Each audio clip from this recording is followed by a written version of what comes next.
hey, I'm going to be going over the game show winnings problem.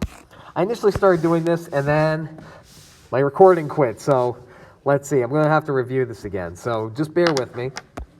All right, so you're on a game show, and pick 4 cards, or you get 1 out of 4 cards. 2 of those cards have a probability of winning $1,000, which translates to 50%. 1 out of 4 cards is marked 2,000, which translates to 25%. And 1 of the 4 cards is 5,000, which translates to 25%. You then select chips. 3 of the chips are red, which doubles your winnings, and 2 of the chips are white, which means you just keep what you got. So 3 out of 5 translates to 0.6. 2 out of 5 translates to 0.4. As you notice, I'm referencing a tree diagram. I made a tree diagram to help me get the probabilities of getting certain winnings. So since I had a 50% chance of getting $1,000, and then I had a 60% chance of getting a red chip, and a 40% chance of getting a white chip, I represented those winnings here. So I multiplied 0.5 times 0.6, which gave me a 30% chance of getting $2,000. 0.5 times that 40% gives me a 20% chance of getting $1,000. This is all based on starting with that $1,000 card. I also have a 1 in 4 chance of getting that $2,000 card. And then again, the chances don't change. These are independent events because the chips aren't going to be affected by the cards. So I have a 60% chance of getting that red chip, 40% chance of getting the white chip. So all I did was I multiplied these out, and I got 0.15. $4,000 and 0.1 for $2,000. So 15% chance to get 4,000, 10% chance to get 2,000. You'll notice I highlighted both of the 2,000s. There's a reason for this. We're going to come back to that. And then again, I just multiply it out. 1 in 4 chance of getting that $5,000 card. And then 3 out of the 5 chips are red. 2 out of the 5 are white. So that means I got a 15% chance of winning $10,000 and a 10% chance of winning 5. So for my probability table, I had X equal the number of winnings in dollars. So I had 1,000, 2,000, 4,000, 5,000, and 10,000 as my possible winnings. And then I just took these probabilities and put them into my table. You'll notice that 2,000 came up twice. So I took that 0.3 and 0.1 and added up to get 0.4. I know these probabilities check out because they add up to 1. And you'll also notice I include the quartiles here. It's good to be able to recognize this from a probability table. And again, don't be intimidated because a lot of people see this and say, wait a second, we never learned this. It's really not that bad because what you'll notice here, right? All I got to look is for where's that 25% going to fall. Right here represents 20.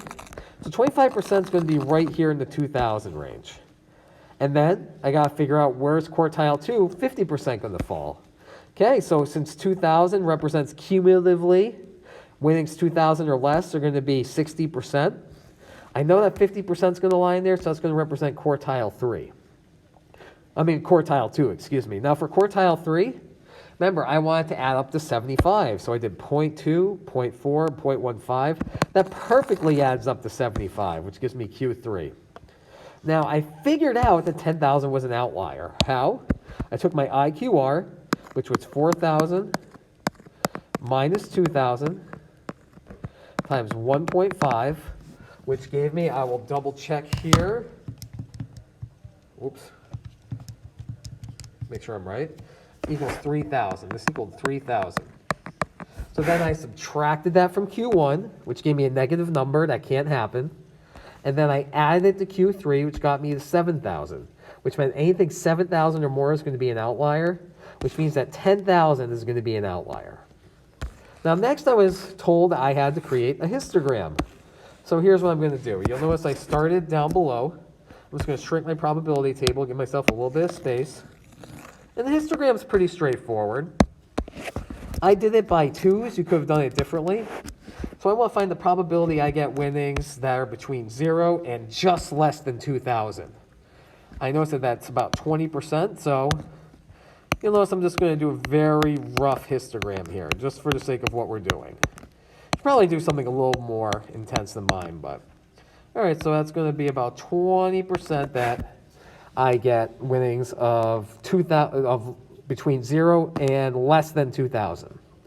Now remember, in this range here, it's going to represent 2,000 to just below 4. So when I look up here, that gets me to my 40. Because some people might look up here and say, wait a second, but you have 15 at 4,000. That doesn't get included to the next bar, because the next bar is everything from 4,000 to just below 6. Everything from 4,000 to just below 6. I can include that 5,000 there, which gets me about to that 25%. Then I have any winnings between 6 and 8,000? Nope. Anything from 8 to just below 10? Nope. And then from 10 to just below 12, that's where the 10,000 comes in. Remember, that's how histograms work. And that would be about 15. So I can do that. And I've got myself a nice little histogram here of my distribution. You could use different ranges. I've seen people go up by 5s. Sometimes they go up by 1s. Whatever you want to do. I went up by 2s. You notice I labeled it as winnings in thousands. And I have my probability off here to the left. Next, I was asked to calculate the mean. So then what I did was I just took, okay, probability of winning 1,000 is 20%. Probability of winning 2,000 is 40. 4,000 is 15. 5,000 is 10. And 10,000 is 15, just those values in the probability table. And I add them up to get my expected value, or my winnings. So I would expect to win about $3,600. So for my variance, I just took my expected value minus my mean, squared it times the probability of it happening, which you can see right here. I got a very high value for my variance, about 2,596,000. To find the standard deviation, I just found the square root. Square root of 2,596,000. I got about $1,611. So that means if I go on the game show, I could expect to win about $3,600. But most people are going to be winning about $1,600 less, which would be about $2,000. Or maybe about $1,600 more, which gets me up to about $6,000. So ultimately, that is the game show winnings question. Hopefully this helps you out with it. And if you have any questions, or if whether it's the calculations, maybe you think I made a mistake or you made a mistake, do not hesitate to reach out to me. Take care.